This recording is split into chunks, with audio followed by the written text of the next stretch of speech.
Okay guys, so welcome back for part two.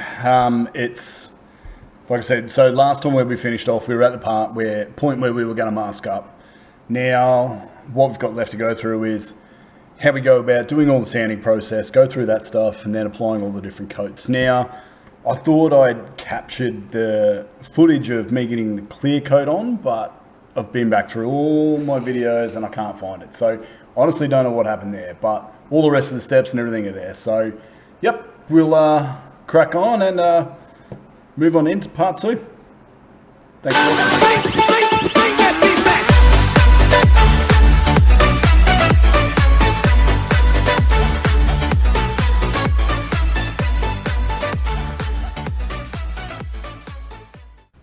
Okay, as you can see, got it all masked up. All the edges are nice and clear.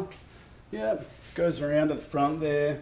I might throw a little bit more just on the front bar section there, but that there is fully masked up, ready for us to lay down our wedge primer. Okay, so I'm just going to give it another hit with the wax and grease remover, just to make sure that one last time that there's absolutely nothing on there.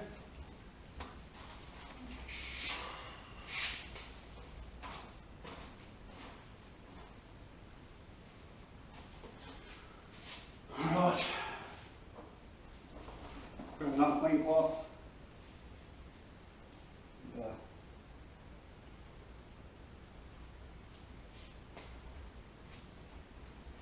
Just make sure that it's all dry.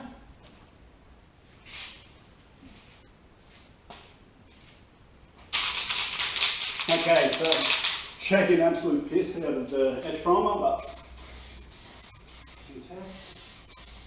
make sure it's got no lumpy bits in it. Right, go. Alright, so we're ready to start laying this down. So first off, you just want to kind of give it a light coat, just dust it on to start with.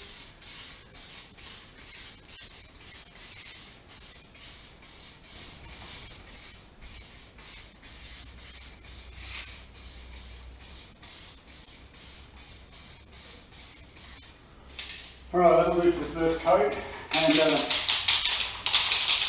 keep shaking that primer. In about another 5-10 minutes we'll go again. Okay, by the power of the magic of the internet, we now have one primed guard. So what we're going to do now is let that edge primer cure, and then we're going to give it a light block back with, say, some 800 or probably the 1200, just to try and get some of the spots out of it and rough it up a bit. Or we might do the old green scour pad trick, we'll see. But yeah, one edge primed, guard. One step closer. Okay everyone, so I went ahead and put a guide coat on to our primer. Now the primer's fully cured.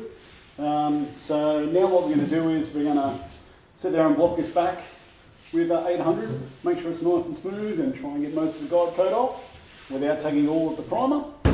And then we can put our first of our base colours on. So let's kick into that. Okay, so the guide coat's all gone now. Hit it with the wax and grease remover. Now it's time to start adding our first layer of base colour. So here we go.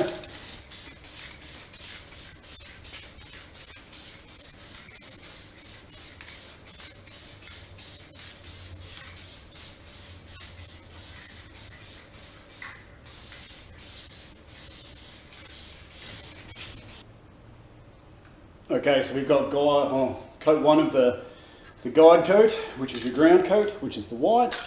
Now we're going to wait 10-15 minutes and then I'll put a second coat on. So I just started initially with that one, just lightly feathering it on and then slowly building it up, but there's only so much you can get on in one layer. So next I'll go back and finish putting that ground on and we'll go from there. Rightio, as you can see here, our ground coat is now all done and on, and we've got full coverage. So yeah, now we've got to wait 40 to 50 minutes for this to dry, give it a quick scuff and then go our colour over the top. Look out, we're getting there. Okay everyone, so what we've done now is just, I didn't actually manage to get a video of getting the clear shot, so what we've done now is this is our first sort of pass at sanding, like wet sanding this. post the clear. So that's at 1500 grit, and we're just going to gently go back over that now, and then we'll step it up to 3000, and then once we've done 3000, that's when we'll start to polish the guard. And got a new polisher head, new buff there for my for getting the compound polish done, and then I'll swap heads back over and use my big buff to finish it up. So yeah, that's first part of the wet sanding, and we'll move on to the next. Okay, this is not a fashion statement, and it's not exactly required while you're wet sanding. However, this way I can listen to music and not get in trouble for copyright. So yeah.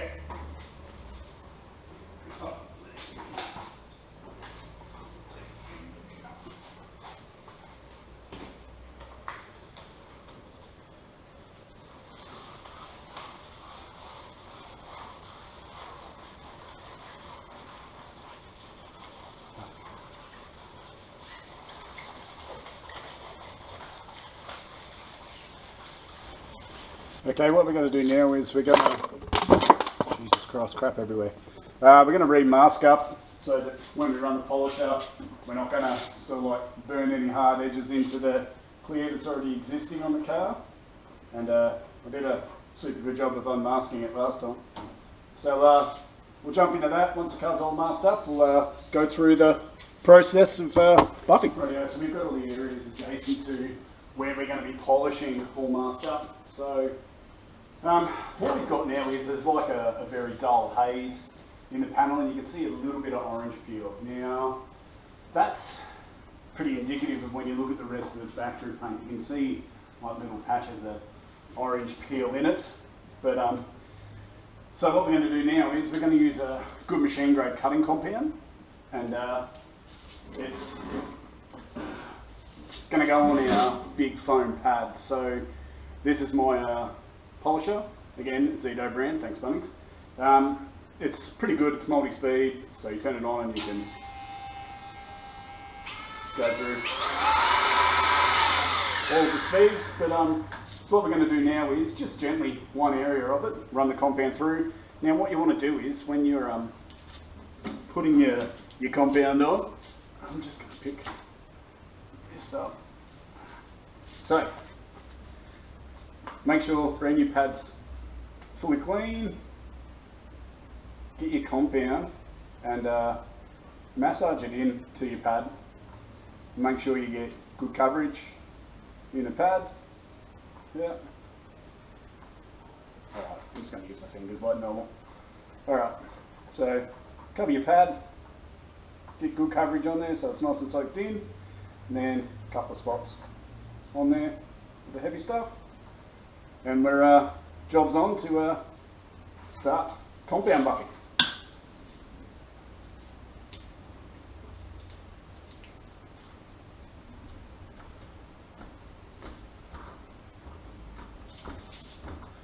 Alright, the next thing you've got to be careful of when you're doing this is that you're not sort of hard in it or like that. Make sure that it's flat at all times.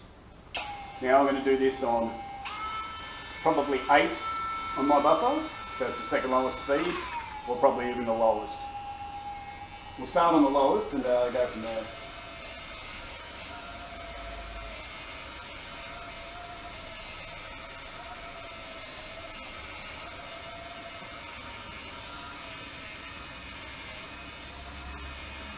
Alright, you probably need to go a bit faster.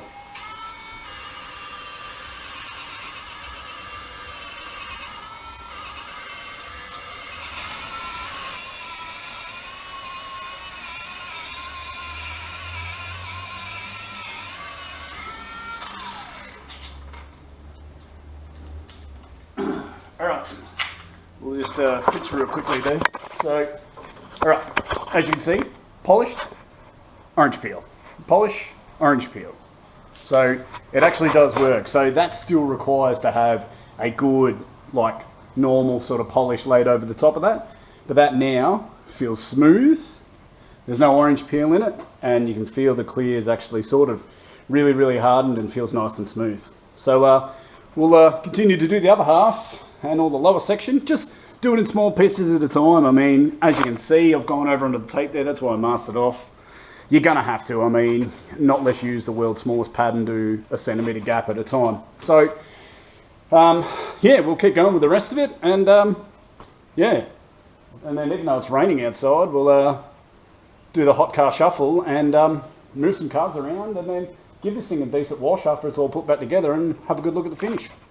All right, thanks guys, keep going.